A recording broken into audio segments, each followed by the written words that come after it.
Boa noite a todos. Hoje nós estamos na nossa aula número 51, em um capítulo do Evangelho onde, em 10 parágrafos, nós vamos compreender melhor o que é brandura, o que é mansuetude e a importância dessas conquistas na vida do Espírito. Aqui nós temos, portanto, 10 parágrafos, um comentário assim até rápido de Kardec, e mensagens de Lázaro, de Hahnemann, Joana de Ângeles, que aqui usa o pseudônimo de um espírito amigo, é a mensagem número 7, que posteriormente ela diria ao Divaldo que esse espírito amigo é a própria Joana de Ângeles.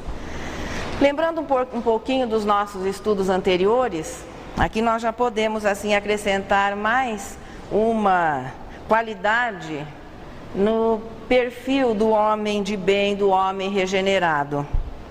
Ele é resignado ante as aflições, humilde, é o que nós vimos lá na pobreza de espírito, puro de coração, e agora uma outra qualidade vai sendo acrescentada, que é a brandura e a mansuetude.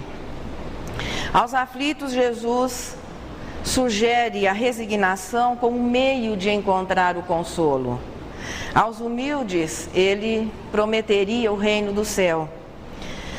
Aos puros, pois é a pureza de espírito, a simplicidade que nos permite começar a enxergar Deus em toda a parte.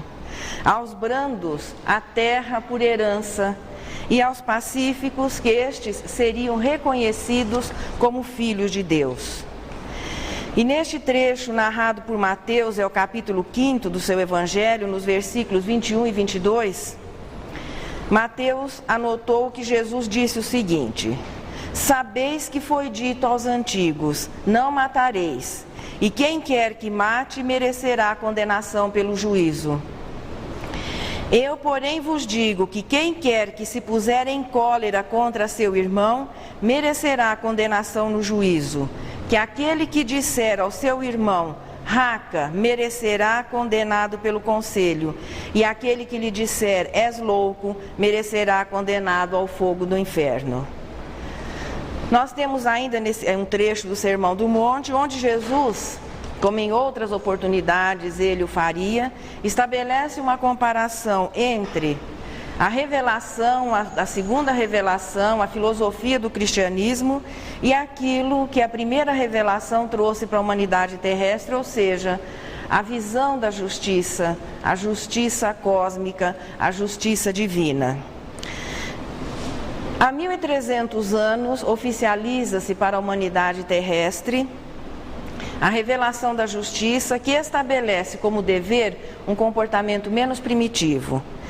Veja que até ali a brutalidade, o primitivismo ainda faziam parte ou eram consideradas naturais no quadro, no comportamento das pessoas.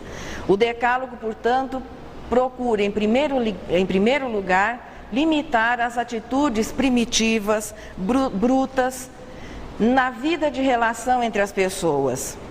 E a partir do Decálogo vai se oficializando e vai se tornando um dever, um comportamento mais civilizado. Aos antigos, o não matar, até há 1300 anos antes de Jesus, o fato de não mais matar as pessoas já nos colocava em acordo com as leis divinas. Passam-se 1300 anos. São 1300 anos de progresso moral que vai sendo efetuado. O cristianismo vem com uma sequência natural, a sequência lógica da primeira revelação, ampliando o sentido da justiça para que começasse a se sublimar na fraternidade. Anteriormente, o não matar, a agressão física, veja, a maior agressão física que se pode fazer a um ser vivo é tirar-lhe a vida. Portanto, o assassinato é a culminância da violência. Com relação ao cristianismo, não é apenas a agressão física que é considerada, mas a partir de Jesus, a agressão verbal passa a ser o indivíduo passa a ser responsabilizado pelas agressões verbais. É a condenação à palavra destrambelhada, inconsequente, ofensiva. E Jesus aqui se utiliza de um exemplo, que devia ser naquela época um tremendo de um palavrão, uma ofensa muito grande na cultura dos judeus, tanto que a palavra raca se pronunciava cuspindo de lado e virando o rosto. E tinha um significado, pessoa que não valia nada. Ou alguém que se dirigisse a outro de uma maneira ofensiva, chamando-o de louco, realçando de uma maneira negativa a própria doença mental. Jesus, portanto, veja, o cristianismo vai mais além da agressão verbal. Passa a fazer o homem responsável sobre o domínio que ele deve exercer sobre as suas emoções. Porque Jesus de início já vai afirmando, quem se puser em cólera, veja, a cólera é um sentimento que vai dar tonalidade, cor, consistência ao pensamento. Veja, o pensamento ele pode ser saudável, ele pode ser negativo, e é ele o responsável por todas as nossas atitudes, pelas nossas palavras, pelo funcionamento do corpo em primeiro lugar e depois todas as demais manifestações do espírito. A cólera, portanto, é um pensamento de violência que vai transtornar as emoções e a partir daí podem ocorrer as agressões verbais, as agressões físicas, e nós não podemos culpar o corpo por essas manifestações. Aquela historinha que a carne é fraca, ela não corresponde à realidade. E Jesus faz da brandura, da mansuetude, da maneira pacífica de ser, uma identificação de elevação moral. O que vai ficando claro por aqui é que o encolerizar-se, sob qualquer circunstância, com razão ou sem razão, identificam exatamente inferioridade. E na mensagem número 9, acredito que todos, faz tempo que eu não faço a pergunta, né? Acredito que todos os companheiros durante a semana devem ter feito a sequência do estudo do Evangelho. Não sei porque o pessoal ri. Nós imaginamos que todos estejamos estudando juntos durante a semana agora o Evangelho na sequência. Pois é, este espírito protetor que preferiu manter-se no anonimato, ele define a cólera de uma maneira interessante. Demência passageira. Veja, demência caracteriza um quadro de perturbação mental, é a doença mental. Então, quando a pessoa perde o controle das suas emoções e passa, a partir daí, veja, nesse momento de cólera, a agir de uma maneira irracional, sem o uso da razão. E é ainda este espírito que identifica a causa da cólera como orgulho ferido. As características principais do espírito imperfeito, principalmente ainda, veja, nessas fases iniciais, nós somos ainda naturalmente orgulhosos e naturalmente egoístas, porque isso é simplesmente uma projeção do instinto de conservação. Quando princípios inteligentes, vivendo as experiências nos reinos mais simples da natureza, era muito importante ser o melhor, ser o mais forte, garantir a sobrevivência, reproduzir-se, garantir a continuidade da espécie. Mas ao ingressar na espécie humana, o espírito já não tem a necessidade dessa competição primitiva. O aprendizado de agora realmente é a fraternidade. E começa-se pelo respeito ao direito do próximo e depois sim os sentimentos de fraternidade irem se desenvolvendo. O orgulho ferido, ele acaba desencadeando no interior do indivíduo um processo de defesa e de ataque. E este espírito descreve de uma maneira assim, ele coloca muito bem nas palavras, uma maneira assim, muito boa de descrever, um rompante de cólera. Em seu frenesi, o homem colérico a tudo se atira. à natureza, aos objetos, às pessoas, naturalmente. E aí nós poderíamos acrescentar de uma maneira assim mais doméstica: bate portas, atira as panelas. Quantos aparelhos eletrodomésticos sofrem a violência das pessoas? Sapateia, vocifera. E se alguém observa que ele está se expressando de maneira inconveniente, falando muito alto, a vizinhança está escutando, lá vem a resposta: o que é que eu tenho com os outros? E nós continuamos dando vazão àquele sentimento inferior que caracteriza o primitivismo e continuamos cultivando, segundo a visão deste espírito, o nosso momento de insanidade. Porque não é diferente de uma pessoa que, por um processo de doença mental, não consegue controlar as emoções. Naquele momento de um rompante de cólera, atirando as coisas, quebrando, vociferando, não existe diferença, apenas que quando a pessoa vive a relativa normalidade, ele consegue retornar à sanidade e outros muitas vezes não conseguem. E ele ainda faz uma observação interessante, que a sua época era difícil. Ele diz assim: se nesse momento o indivíduo pudesse observar-se, hoje já é possível, deixa a câmera de vídeo ligada. Então, quando alguém perde o controle e entra numa crise de insanidade, filma. Quando ele volta à razão, olha, agora vamos assistir. Pois é, como nós nos veríamos? É interessante que o ver-se, a maioria de nós não gosta de ver-se. Porque você sempre vai achar, mesmo no sentido espelho, filmagens, porque você acaba sempre vendo os seus defeitos. Nós ou nos assustaríamos, ou então nos acharíamos ridículos. A bem da verdade, vamos considerar que a solução para os problemas da humanidade, a melhora da humanidade, das pessoas, das situações, nunca foi conseguida à custa dos rompantes de cólera. E muito menos quando eles se transformam em agressões físicas, destruidoras. Não é dessa maneira que os problemas são resolvidos. E nós vamos buscar em Neio Lúcio, no livro Alvorada Cristã, ali no capítulo, ele dedica o capítulo 26, o grito de cólera. E ele vai mostrando uma situação em que um momento de insanidade de uma pessoa dentro de uma família criou um problema por meses. Então nós vamos viver a cena descrita por Neio Lúcio. Manhã calma, uma casa típica de pessoas simples, trabalhadoras, normais. As irmãs preparando o almoço, naturalmente a mãe ali também envolvida nos afazeres da casa, o pai chegando para almoçar e retornar ao trabalho.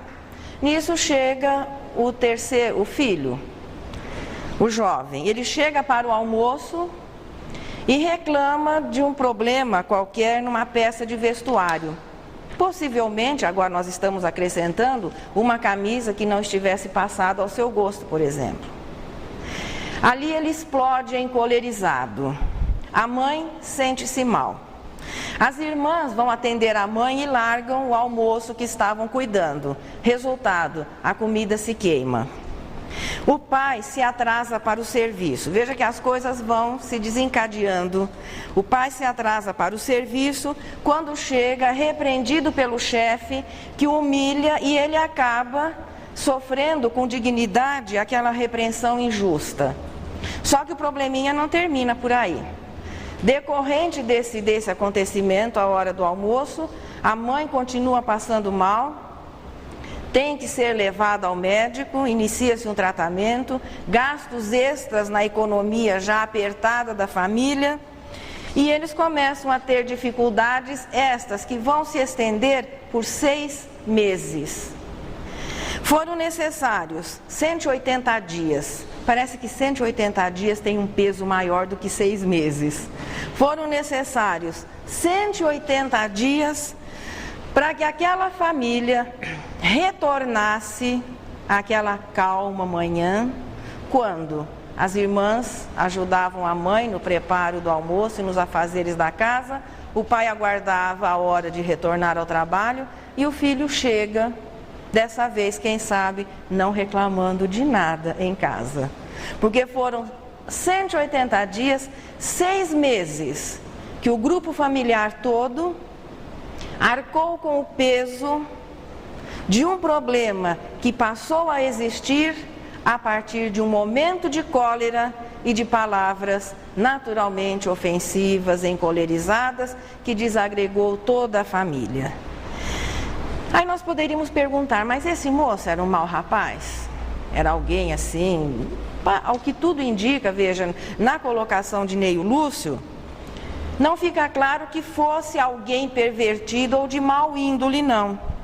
Ao que tudo indica, era uma pessoa normal, comum, uma cena corriqueira doméstica, que muitas vezes nós assistimos na casa do vizinho, e muitas vezes acontece na nossa mesma, e o vizinho é que assiste. Portador, como a maioria das pessoas, nós estamos vivendo aqui uma faixa de provas e expiações. Os espíritos, a essa altura, já são portadores de algumas qualidades de coração.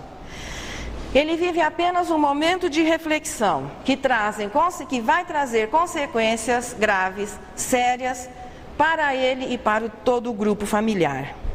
E Neio Lúcio define o grito de cólera da seguinte maneira: é um raio mortífero que penetra o círculo das pessoas onde foi pronunciado e aí se demora indefinidamente, provocando moléstias, dificuldades, desgostos. Nós, às vezes, eu acredito que todos nós já ouvimos ou já dissemos essa frase: o problema é que eu tenho um temperamento muito forte, é a minha natureza, ou então eu sou descendente de tal ou qual raça, e isso me faz ter assim um temperamento, ou uma personalidade, ou características muito fortes, agressivas. O probleminha não sou eu como espírito, é a minha natureza que é dessa maneira. Pois é, o corpo é responsável pelas virtudes ou pelos vícios do espírito? De maneira nenhuma, o corpo é corpo.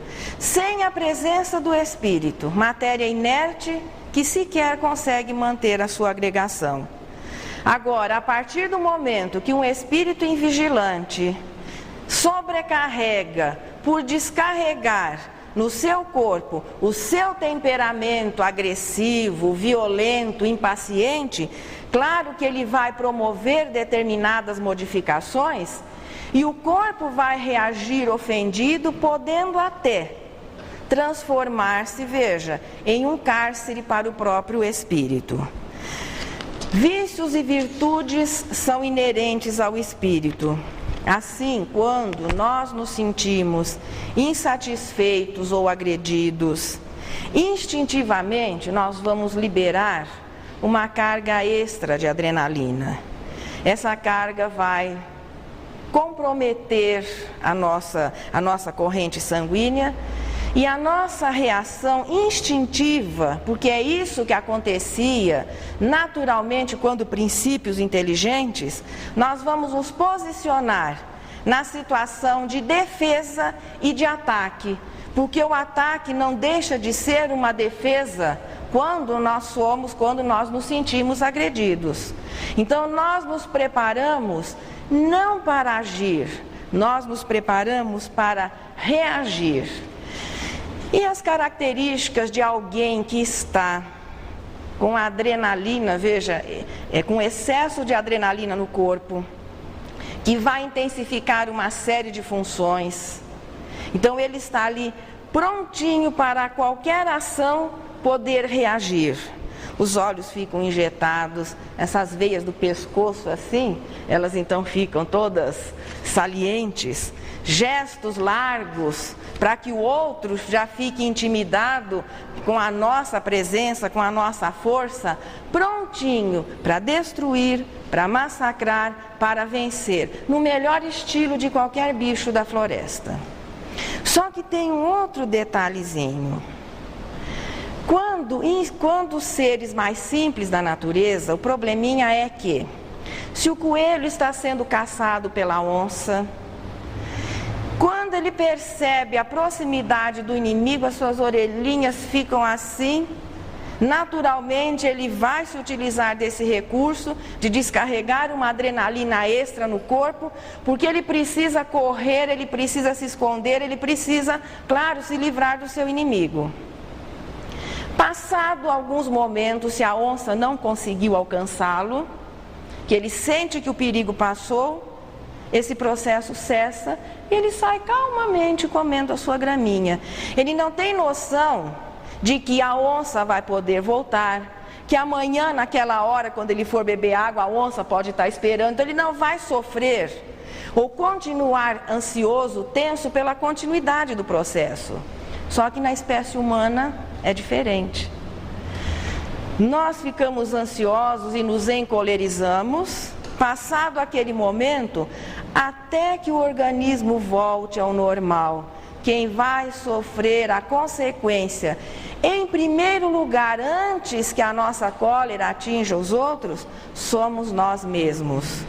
E repetindo-se esses momentos, com certeza, vai chegar a situação em que os pontos mais frágeis da nossa natureza física, da nossa constituição, vão começar a demonstrar a desarmonia. Aí vai se ficar procurando, por que acontece isso, por que tem dor não sei aonde, por que tem falta de ar, por que é que o fígado não funciona, e as sequelas começam a surgir decorrentes do quê? Daquele momento de insanidade. Hahnemann afirma aqui que a reação física obedece sempre, veja, ao comando do espírito.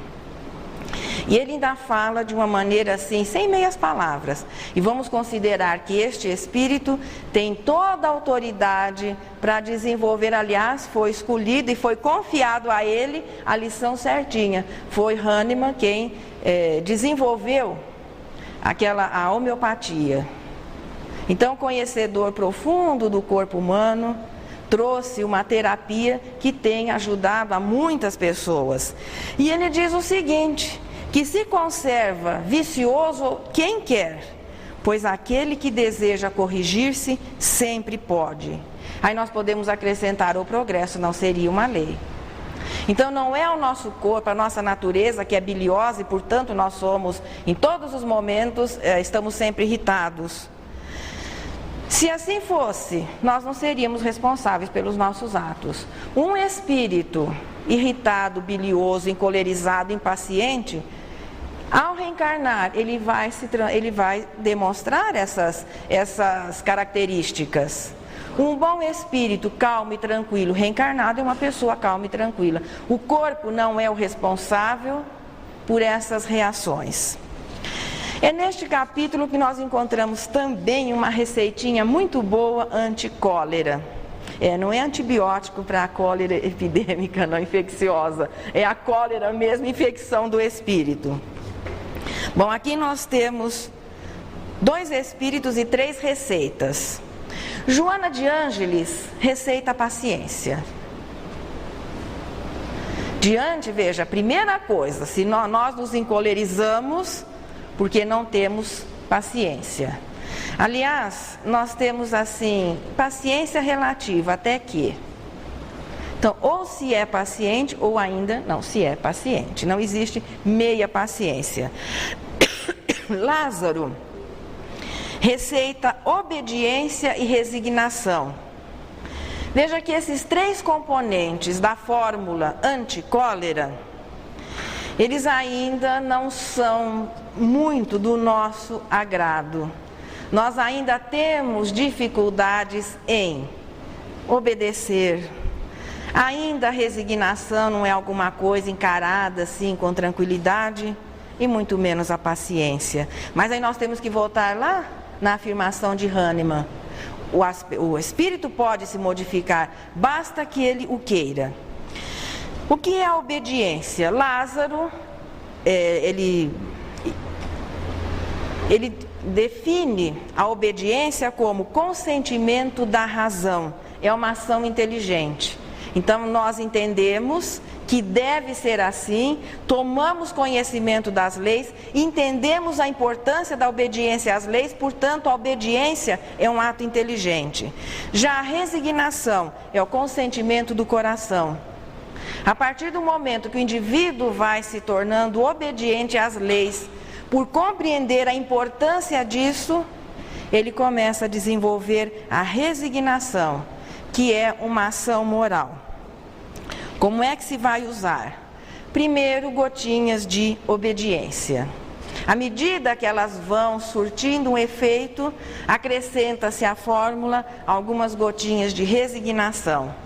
A união desses dois componentes vai dar como resultado um outro componente, que é a paciência, que é saber esperar a modificação do quadro, que é saber esperar até a nossa mudança interior, que é com calma e tranquilidade, com controle das emoções, aguardar sempre a mudança para melhor de uma situação. Quem vai agindo dessa maneira, quem vai desenvolvendo estes sentimentos saudáveis, começa a demonstrar uma modificação interessante no comportamento. Eu não sei assim das experiências de vocês, mas hoje nós vivemos uma realidade em que nós somos muito agressivos, a partir até das crianças.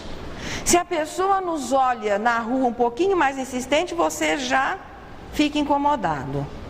Se alguém, às vezes, sem querer, diz que é errado para sua casa, às vezes nós não temos nem a paciência de ouvir a desculpa. Já bate o telefone. E vai por aí afora, é nos balcões, é nas filas, é no trânsito. Então parece ser a agressão um comportamento normal das pessoas. Isso é indício do quê? De cólera. E toda manifestação colérica é indício ainda de inferioridade. À medida que nós vamos usando aquelas gotinhas, quais são mesmo? Primeiro, as gotinhas da obediência. Segundo, as gotinhas da resignação, que quando se juntam, vão formar um terceiro componente, que é a paciência. E esse componente, passando a agir no espírito, começa a surtir um efeito que vai ser registrado na afabilidade e na doçura, que são formas, veja, são as formas elevadas de os espíritos se manifestarem. Afabilidade e doçura são indício de bom coração. Agora, um destaque: não é a afabilidade e a doçura decorrentes do verniz da civilização. Veja como todo verniz, como toda cobertura, não é consistente. Ele tem uma determinada resistência.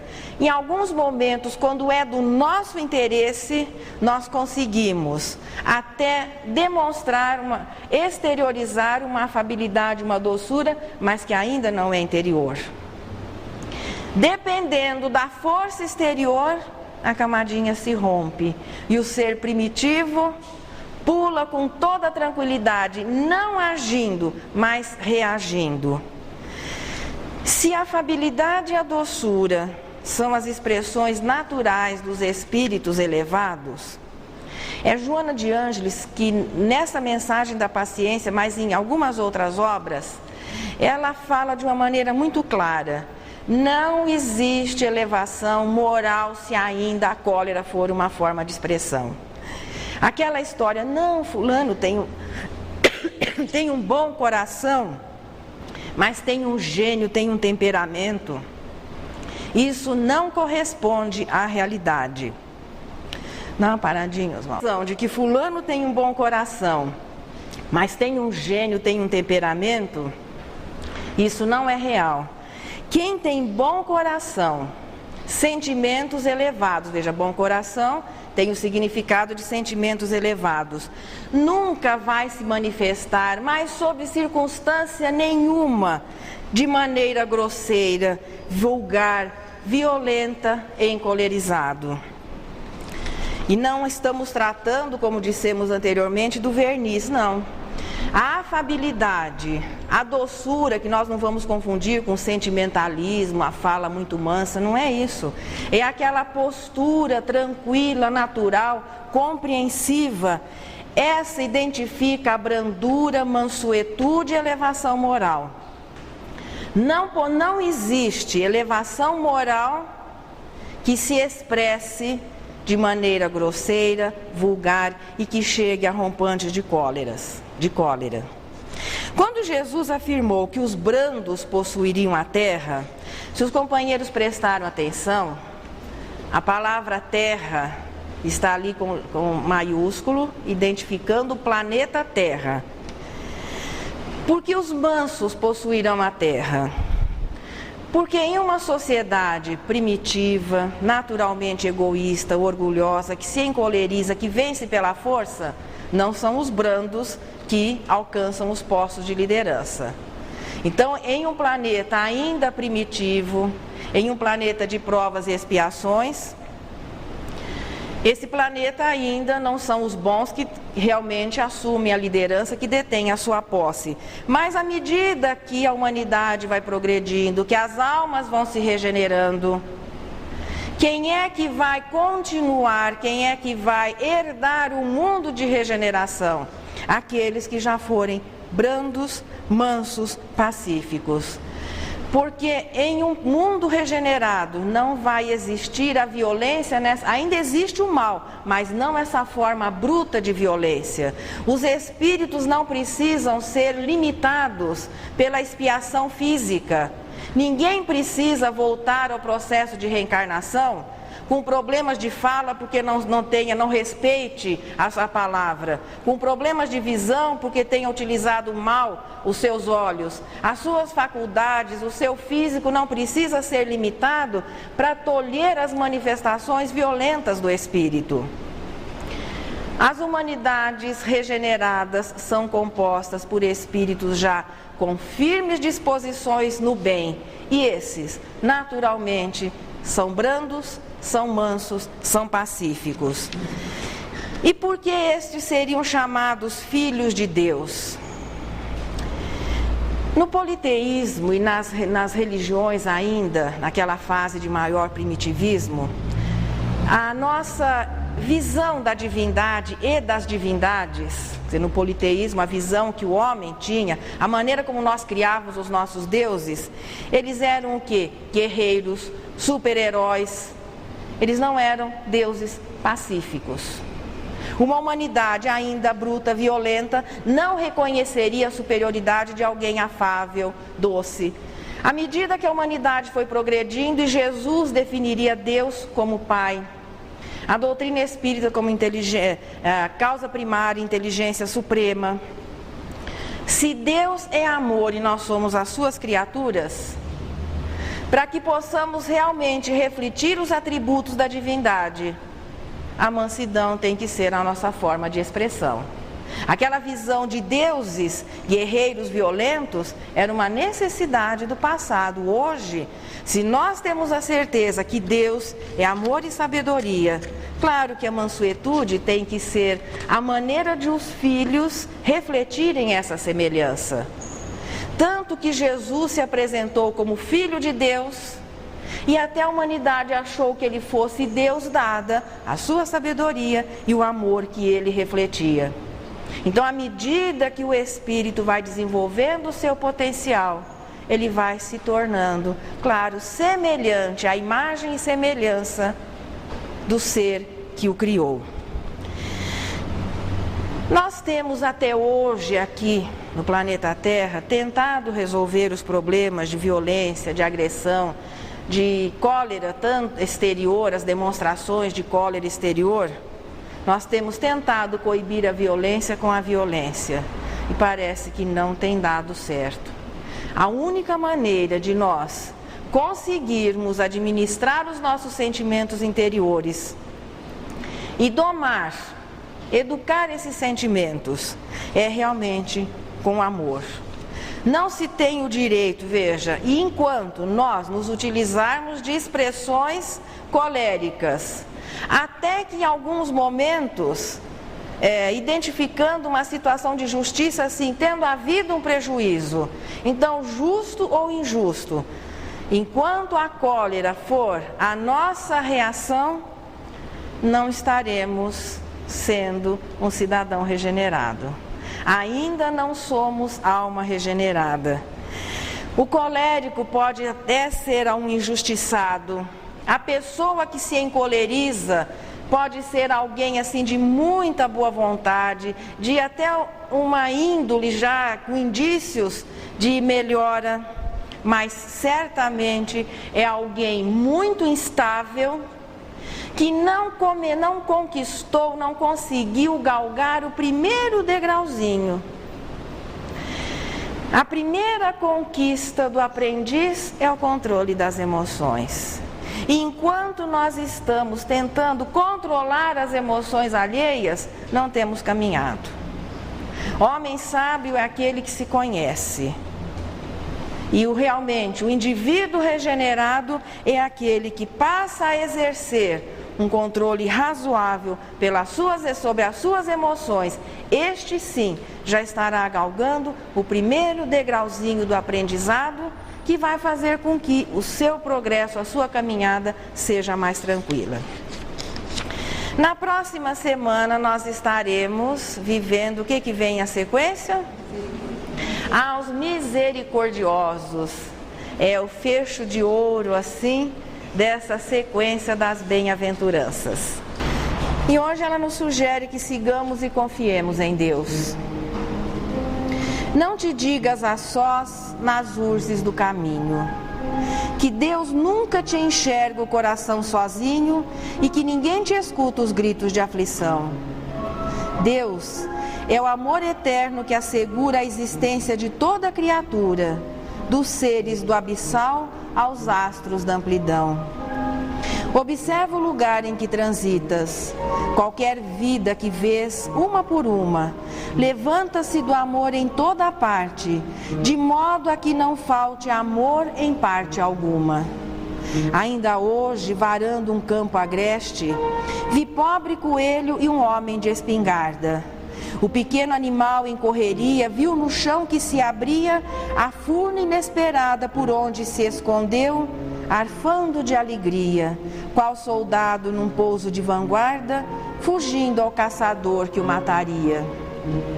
Alguns passos a mais e encontrei charco imenso, escravizado à inércia entre barrancos, que a bondade do céu enfeitara em silêncio. Mais adiante achei enternecida, singela fonte a dar-se com brandura, e junto a ela um doente estacara, de mãos em conchas, a sorver a água pura. Descobri mais à frente um tronco morto, cuja desolação e desconforto, muito embora de pé, ele expunha por si. E no topo, eis que um pássaro em descanso cantava belo e nobre em doce acento, qual se falasse a Deus fitando o firmamento: bem te vi, bem te vi. Assim também, alma querida e boa, não desanimes, age, nem te ofendas, perdoa. A vida está repleta em todos os lugares de sábias providências tutelares. Da terra, altura imensa em sublime ascensão, temos refúgio, paz, segurança, em que o céu nos alcança a dar-nos apoio ao coração. Apaga o mal com o bem, servindo dia a dia. Nunca nos faltarão amados sirineus. Sofre e chora, porém ama, serve e auxilia. Segue e confia em Deus.